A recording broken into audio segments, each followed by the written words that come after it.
십계명 다 마치고 또 이렇게 결론에 대해서 말씀을 나누길 원합니다. 오늘날 정말로 우리에게 십계명이 필요한가? 십계명을 지켜야 되는가? 왜?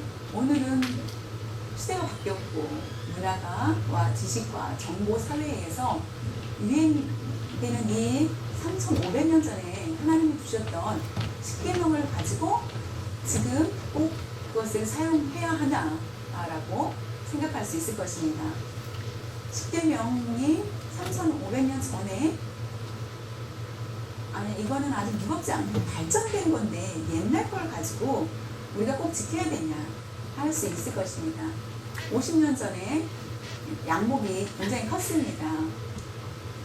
바지도 나팔바지로 유행이 하였는데 지금 그 옷을 입으면은 창피하다고 얘기할 것입니다. 왜냐면은 새로 옷을 유행에 맞게 입어야 되는 것처럼 옛날에 그 십계명을 3,500년 주셨던 십계명을 지금도 지켜야 될까요?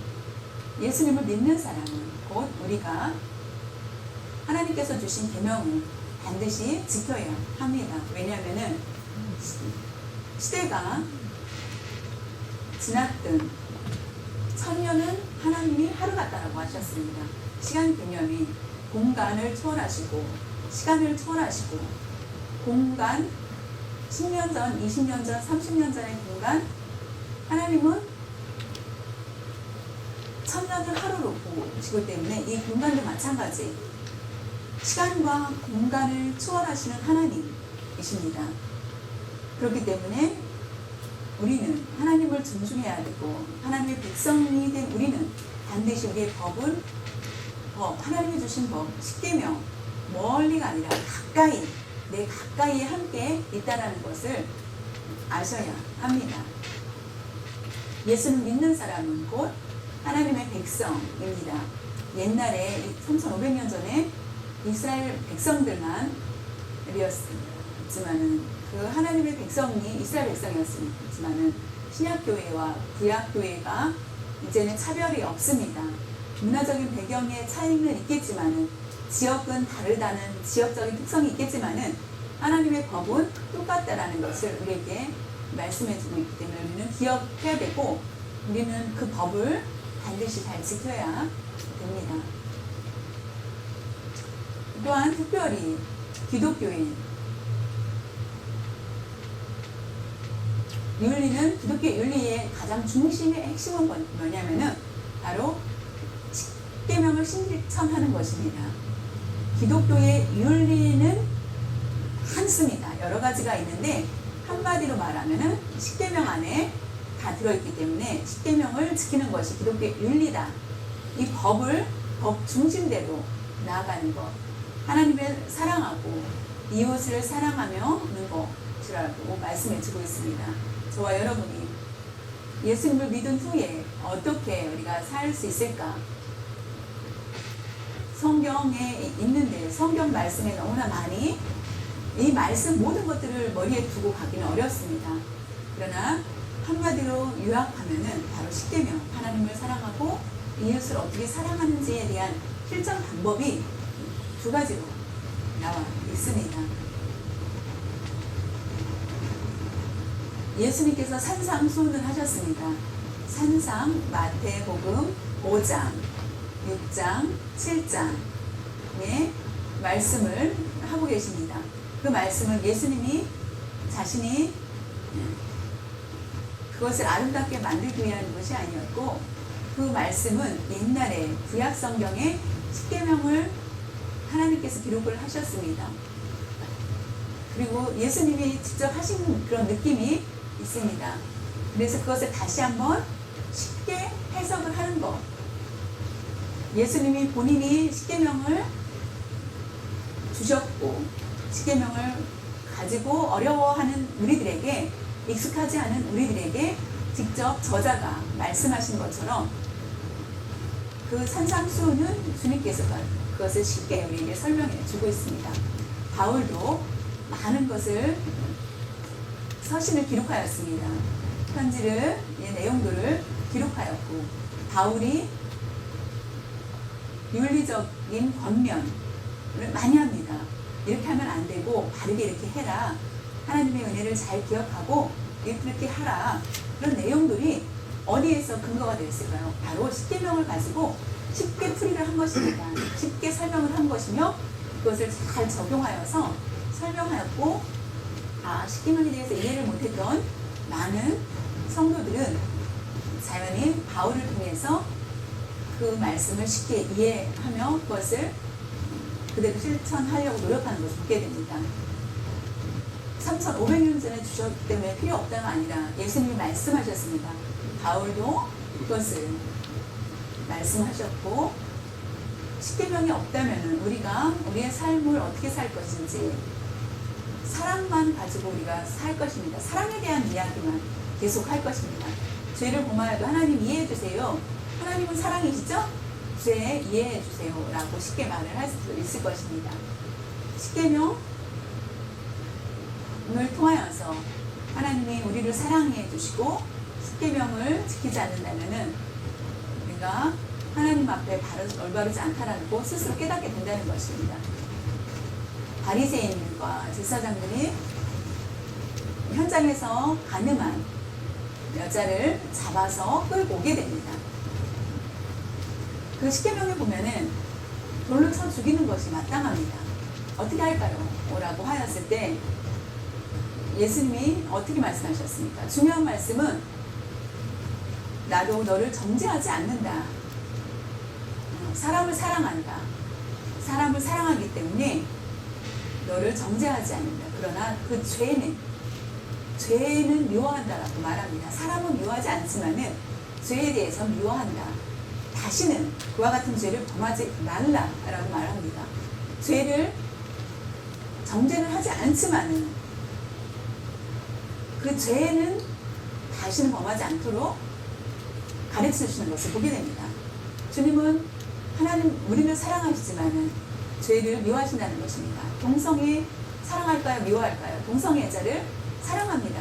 주님은 사랑합니다. 동성애자 그 사람을 사랑하지만은 그 죄는 미워하십니다. 그 죄에 대한 것은 옳지 않기 때문입니다. 우리는 반드시 예수님을 믿는 사람은 곧 하나님의 자녀가 된 우리들은 반드시 무엇을 해야 되는지 십계명을 잘 지키고 살아야만 합니다. 십계명을 가지고 우리가 삶 속에 어떻게 행할 것인지 십계명을 가지고 우리에게 어떤 도움이 되는지 다시 한번 말씀을 드리겠습니다. 출애굽기 20절 말씀을 보면은 모세가 백성에게 이르되 두려워하지 말라. 하나님이 임하심은 너희를 시험하고 너희로 명예하며 범죄하지 않게 하려 하심이니라. 하나님께서 임하신 것은 첫 번째는 시험을 하시고 경외를 하는지 깨닫게 하기 위해서 죄를 범하지 않게 하기 위한 거다라고 말씀하고 계십니다. 하나님이 임하신 것은 십계명을 우리에게 주시고 그때부터 나를 시험하시는 것입니다. 십계명대로 할 것인지 말 것인지 우리가 시험에 우리가 어떻게 경외할지를 모를 때 하나님께서는 그것을 경외할 수 있도록 그리고 범죄하지 않도록 하기 위해서 우리에게 주신 것이라는 것입니다. 첫 번째, 죄를 범하지 않게 하기 위해서 십계명을 주셨다고 말씀하시고 계십니다. 미국의 법을 보면은 우리가 굉장히 혼란하지 않고 질서가 있습니다. 그 법에 나라의 미국 법을 보면은 질서가 있습니다. 미국 법이 없다면은 우리는 이 교통의 법도 엉터리로 있다면은 많은 사고와 살인과 또 많은 경찰이 어떻게 해결할 수 없는 그런 많은 문제들이 일어날 것입니다. 경찰도 부정한 사람들, 부조리하게 그들의 일을 할 수밖에 없을 것입니다. 미국 법은 곧 깨끗한 질서로 사람들의 편애가 아니라 공식적으로 우리에게 질서를 통하여서 편안함을 주게 됩니다. 법이 있으면은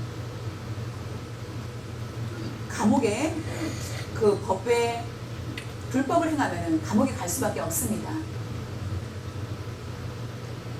법을 통하여서 우리는 억제하고 하고 싶은 것들을 하지 않고 합니다.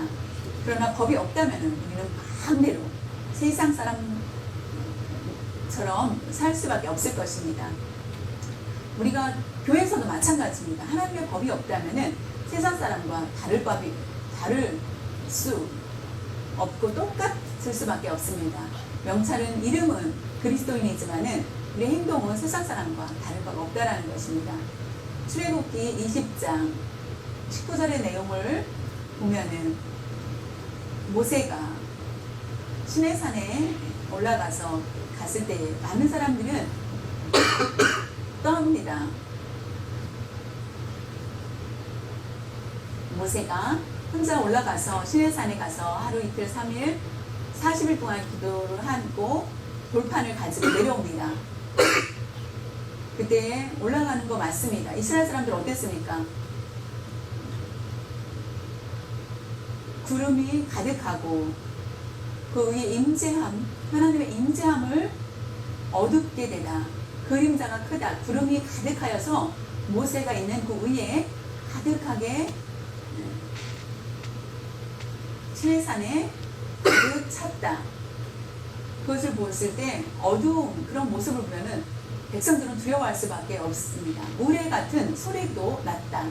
우레 같은 노예들도 아마 우레 소리면은 놀래가지고 번개라든가 나팔 소리까지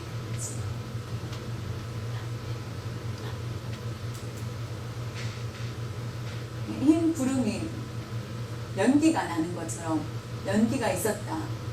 이스라엘 사람들은 밑에서 그 모습을 보게 됩니다. 그게 그 후에 십계명을 받게 됩니다. 십계명을 주시기 위해서 하나님께서 모세를 그와 같이 행한 것을 보게 됩니다. 그렇지 않으면 하나님의 심판이 설 수밖에 없다는 것입니다.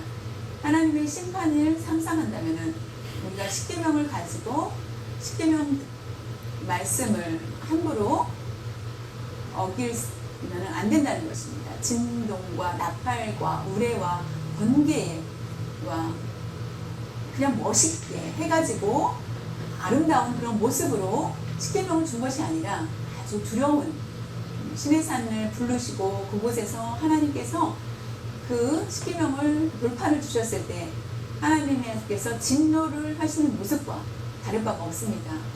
그러나 요한 계시록을 보면 어땠습니까? 마지막에 예수님이 다시 오셨을 때의 배경을 소개를 하고 있습니다. 그때의 배경은 하나님의 심판이 7인의 재앙, 7 대접의 재앙이라는 것이 나옵니다. 7인이라는 것은 결국은 번개가 치고 지진과 나팔 소리가 날 것이다. 구약의 모세가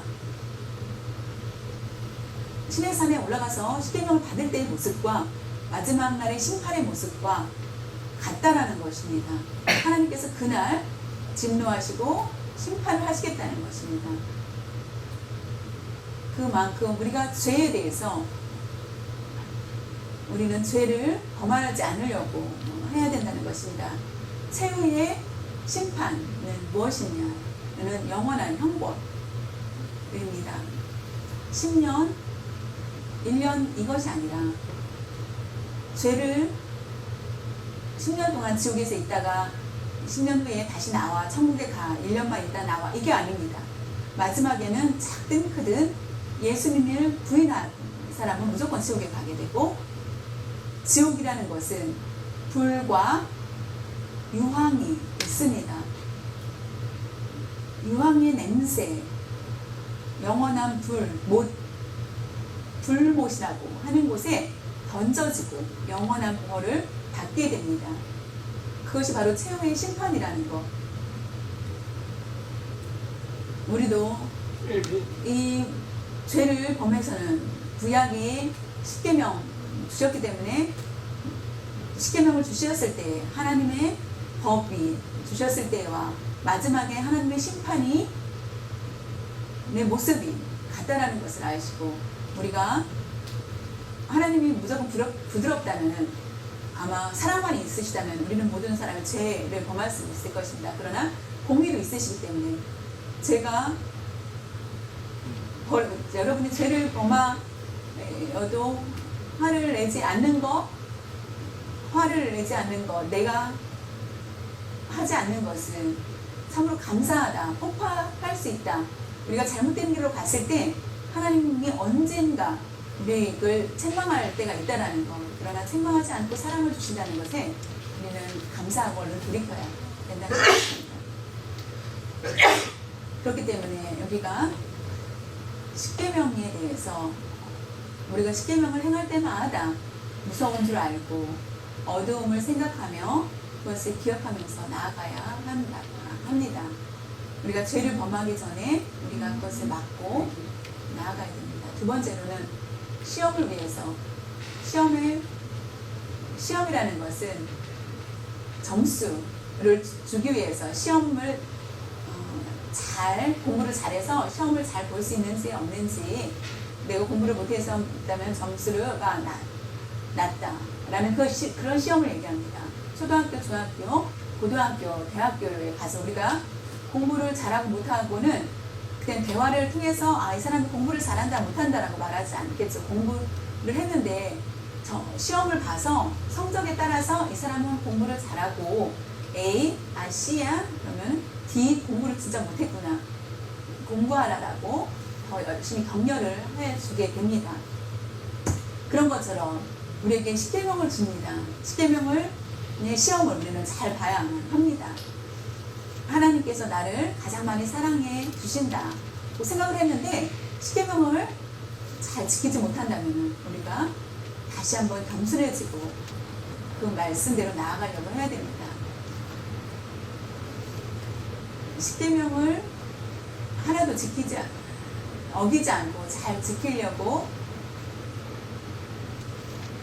하였지만 십계명을 보았을 때 무릎을 꿇게 됩니다. 1부터 9계명은 지킬 수 있다. 그러나 10번째 계명은 탐심하지 말라라는 것이 통하여서 회개하였다라고 말하고 있습니다.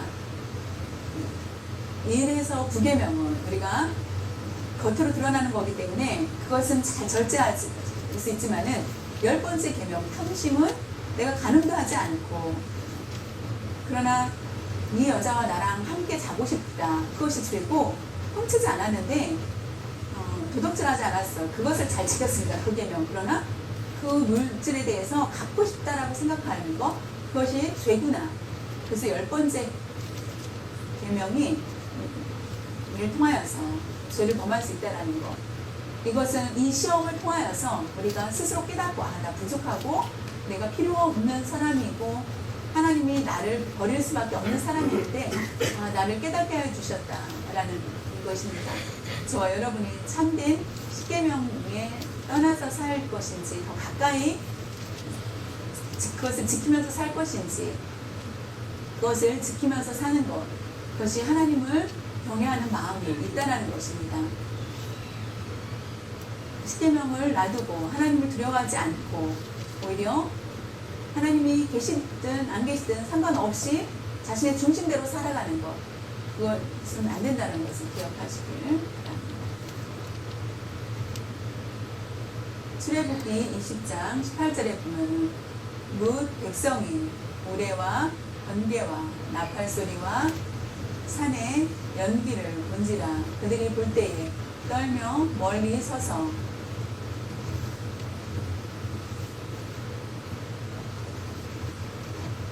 십계명을 주지 않는다면 모르는데, 십계명을 받은 그들은 자연히 나는 지금까지 잘했다고 생각을 했는데 그것이 잘못되었구나, 하나님을 대면했을 때 나는 죽을 수밖에 없구나, 그러나 하나님께서 나를 이렇게 귀하게 사용하기 위해서 하나님의 말씀을 주셨다는 것을 깨닫게 된다는 것입니다. 우리가 십계명을 버린다면 어떻게 하나님 앞에 두려워 떨면서 주님을 섬길 수 있겠습니까? 그렇지 않으면 우리는 죄에 쉽게 물들 수밖에 없을 것입니다. 멀리 떠나고 하나님과 가까이 하지 못하고 하나님의 존재 상관없이 자신의 중심대로 살 수밖에 없을 것입니다.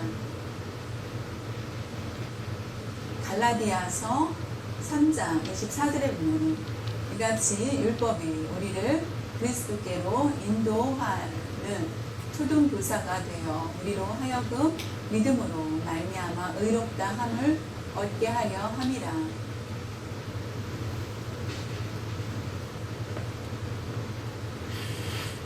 우리가 십계명을 버리고 예수님을 의지한다면 내 마음을 찢고 예수님을 모시고 살 수 없다라고 생각할 것입니다. 그러나 십계명을 가지고 그 말씀을 읽은 후에는 예수님 필요해요. 예수님 저와 함께 해주세요 라고 한다는 것입니다. 예수님은 주인이고 나는 종입니다 라고 예수님이 필요하다라고 고백을 할 수밖에 없다라는 것입니다. 바울이 십계명을 보고 자연히 십계명을 보고 어떻게 하는지 그것은 교사, 초등교사라는 것은 가정교사를 얘기하는데 우리 자녀들 가정의 부모도 가정교사가 되는 것처럼 율법이 초등교사가 되고 나를 인도한다. 그것을 그러면은 인도할 수 있는 사람은 바로 예수님 뿐이 없다라는 것. 구약 출애굽 사건을 다시 한번 보면요. 모세가 이르되 모세가 이르되 이스라엘 사람들이 떨고 있었을 때 두려워하였을 때 당신이 우리에게 말씀하소서 우리가 들으리이다. 하나님이 우리에게 말씀하시지 말게 하소서 우리가 죽을까 하나이다. 번개, 우레를 보면서 부탁하기를 모세에게 내가 그 말씀대로 순종하겠다. 하나님의 말씀대로 순종하기를 원한다. 제발 이 두려움을 벗어날 수 있게 해달라고 하는 것입니다. 모세한테 도와달라고 합니다. 그때 걱정하지 말라라고 위로를 하게 됩니다. 십계명은 십계명 통하여서 하나님을 찾게 되는 것. 우리가 예수님을 꼭 모셔야 되는 것은 내가 어떤 필요에 의해서가 아니라 심판을 피하기 위해서 예수님을 의지해야 우리는 구원을 받게 됩니다.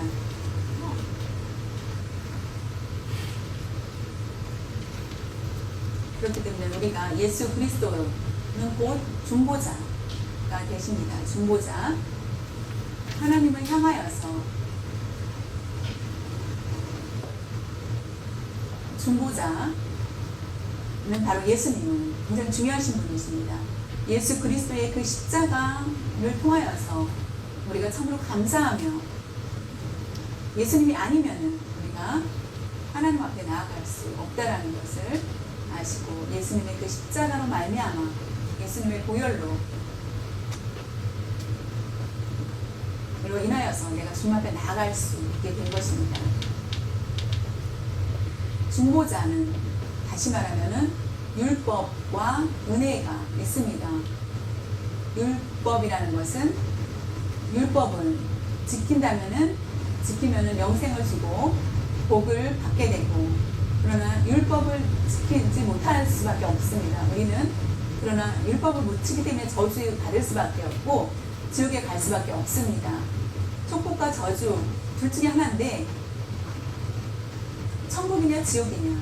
그리고 율법을 사람은 모두 완벽하지 못합니다. 100% 십계명을 온전히 지킬 수 없습니다. 완전히 지킬 수 없는 우리를 완전히 완성하신 바로 분이 있어야 되고 우리의 문제, 저주 모든 것들을 담당하실 분이 있어야 되고 예수님만이 완성이며 그 모든 것들을 해방시켜 주실 수 있고 인도하실 수 있습니다. 율법 위에 바로 하나님의 은혜가 있는 것입니다. 예수 그리스도의 은혜가 있습니다. 율법 위에 은혜가 있습니다. 우리 하나님이 우리를 찾아오셔서 우리를 찾아오신 그것이 하나님의 은혜입니다. 하나님께서 어떻게 율법을 위에 완성을 시킨 것입니다. 율법 위에 하나님의 은혜로 완성을 시키고 끊어졌던 하나님과 관계에 끊어졌던 우리를 하나 되게 하였고 우리가 다시 한번 정신을 차리고 살 수 있도록 하신 것입니다. 율법은 저주와 축복이 아니라 예수 그리스도로 인하여서 우리가 하나님의 은혜를 의지하면서 살 수 있게 해주신 것입니다.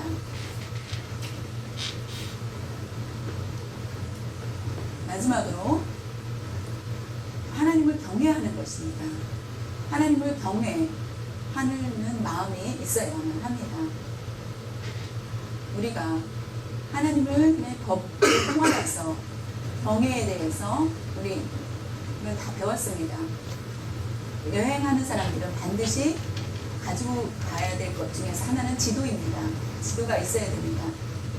요즘은 한국과 미국을 보면 한국에도 부모가 집을 다 팔고 1년 동안 여행하는 사람들이 있습니다. 유럽이라든가 미국, 일본 지도를 다 준비를 하여서 1년 동안 여행을 하고 오는 사람들이 있고요. 가족이, 부부와 자녀들이 함께 학교도 가지 않고 1년 6개월 동안 여행을 합니다. 그 여행하는 동안 뭐가 필요할까요? 바로 지도를 가지고 그분들은 여행을 하게 됩니다. 이런 것처럼 예수님을 믿는 사람은 영적인 지도, 하나님의 법입니다.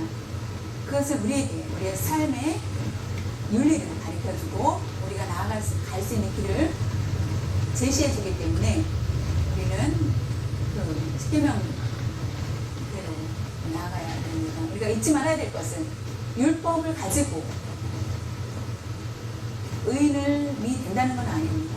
율법을 지키면 좋은 점수를 받았다라고 말할 수 없다는 것입니다. 율법을 통하여서 하나님을 경외하는 방법을 우리가 안다라는 것, 경외할 수 있다는 것입니다. 율법을 통해서. 그러나 율법은 왜 주신 것은 우리에게 믿는 사람들에게 주신 것입니다. 믿지 않는 사람이 주신 것이 아니라 예수님을 믿는 우리들에게, 하나님의 백성들에게 율법을 주셨습니다. 우리는 복 있는 사람이고 예수님이 주신 그 율법을 하나님을 경외할 줄 알면서 알 수 있도록 우리에게 가르쳐 주시고 훈련할 수 있도록 하여 주셨습니다. 이삭이 하나님을 경외하고 야곱이 하나님을 경외한 것처럼 아브라함의 위대한 믿음을 가졌던 것은 하나님을 경외하는 마음이 있었기 때문입니다. 우리가 이미 하나님을 경외하는, 그다음에는 하나님의 율법을 통하여서 우리가 하나님을 경외합니다. 더욱 십계명의 그 삶을 꼭 지켜야 되는 것 이유 중에 하나는 예수님께서 이 세상에 오셨던 목적은, 예수님께서 이 세상에 오신 목적은 구원을 주시기 위한 것이고, 예수님께서 우리를 구원해 주시기 위해서 십계명을 주셨습니다. 그 십계명을 가지고 우리가 훈련을 하였을 때 100% 완성하신 분, 바로 예수님이십니다. 십계명을 완성하신 분이 바로 예수님을 통해 우리는 구원을 받게 됩니다. 인격, 하나님을 경외하는 마음, 어떤 시험, 이런 모든 것들을 예수님을 통해서 우리가 배우게 되고 우리가 성장할 수 있게 됩니다. 그것은 그 목적은 결국 우리를 구원해 주시기 위한 것이며, 성령님 오신 목적은 무엇입니까? 성령님께서 우리가 율법을 지키지 못할 때, 우리가 행하지 못할 때마다 성령님께서 우리를 가르쳐주고 인도하여 주시고 돕고 계시니, 돕기 위해서 성령님을 보내신 것입니다. 걱정하지 말라. 내가 가서 보혜사 성령을 보내실 것이다 라고 합니다. 그래서 성령의 가르침을 따라서 우리는 죄에 빠지지 않도록 그 일들을 잘 감당하기 위해서 살고 있습니다. 그것이 하나님이 가르쳐 주신 말씀이며 우리는 그 말씀대로 실천해 나가야겠습니다. 십계명이 가장 중요합니다. 우리가 각자 가정과 우리의 삶, 우리가 자신 있다라고 하는데 착각하는 것이 있습니다. 물질의 조건을 우리에게 풍족이 나의 삶이 잘 산다라고 생각하는 것, 그것이 바로 세상식이라는 것입니다. 물질의 풍족만이 우리의 삶의 풍족함이라는 것은 율법을 잘 지키고 하는 사람이 바로 그 마음에 풍족함이 있는 것입니다. 억지로 하는 것이 아니라 우리의 삶의 여유와 법을 지키며 하나님의 말씀을 지키며 하나님과 교제하며 하나님의 사랑을 받으며 사는 것, 그것이 바로 풍성한 삶이라고 얘기할 수 있습니다. 하나님의 사랑을 받고 소망 가운데 절제하며 인내하며 모두 하나님께서 주신 그 선물을 가지고 사는 것입니다. 우리가 삶의 풍성한 조건을 가지고 살 수 있기를 바랍니다. 네 번째로는 마지막으로 우리가 십계명을 지켜야 되는 것은 전도하는 방법을 배울 수 있기 때문입니다. 전도 십계명을 통해서 잘 지키면은 그 일들을 감당했을 때 나를 통해서 사람들이 예수님을 믿게 된다는 것입니다. 만약에 십계명을 지키지 않고 교회 안에 성도와 서로 싸우고 복음을 전할 때에 교회 안에서 그렇게 싸우면서 나한테 나를 부르냐, 나한테 교회 오라고 하느냐 라고 할 수 있다는 것입니다. 교회가 화목하고 사랑이 많았을 때에 자연히 그 법을 잘 지켰을 때에 빛과 소금의 역할을 온전히 잘 감당했을 때에 자연히 교회에 가고 싶다 라고 하게 된다는 것입니다. 저 여러분이 믿지 않는 사람들이 우리 교회에 올 수 있도록 하는 것은 빛과 소금의 역할을 온전히 감당해야 한다는 것입니다. 그렇다면 변화된 그런 삶을 살 수 있게 됩니다. 저와 여러분이 십계명을 함께 말씀을 듣게 되었습니다. 십계명이 자신의 목숨이 다하는 날까지 그 말씀을 지켜야 된다는 것을 기억하시고 하나님께서 직접 우리에게 만들어주시고 생명의 말씀을 우리에게 주셨고 더욱 심판 같은 그런 곳에서 하나님의 말씀을 우리에게 주셨다는 것을 항상 기억하시고 예수님이 다시 오시는 신의 산을 생각하며 언제 예수님이 다시 오실 것을 생각하는 때 과연 우리가 온전히 잘 지키고 있는지 그것을 생각하며 항상 잘 지킬 수 있는 그런 삶을 사시기를 바랍니다.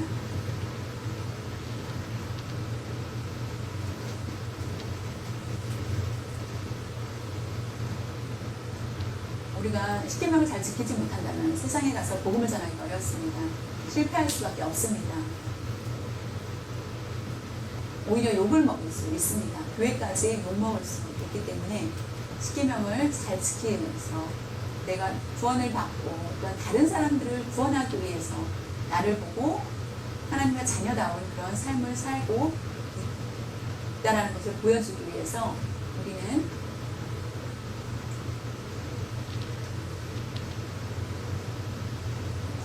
교회를 떠난 사람들이 오지 못하는 이유가 무엇인지 우리 스스로가 우리의 모습을 다시 한번 점검하면서 잘못된 것들을 고치고 내가 하나님의 말씀대로 지키지 못했던 것이 있다면 나로 인하여서 실족을 하겠다는 우리가 정신을 차리고 다시 한번 그들에게 교회를 떠난 사람들에게 믿음을 떠난 사람이 있다면 그들을 위해서 기도하며 울며 회개하며 고백할 때 이제 하나님의 감동을 받고 그들이 다시 돌아오고 천국처럼 우리가 기쁜 그런 시간들을 가질 수 있을 것입니다. 우리 인생에 우리 법을 절대로 떠나지 말고 십계명을 의지하면서 나아갈 수 있는 율법을 의지하면서 나아가고 하나님께서 기뻐 받으시고 향기로운 삶을 살 수 있기를 바랍니다.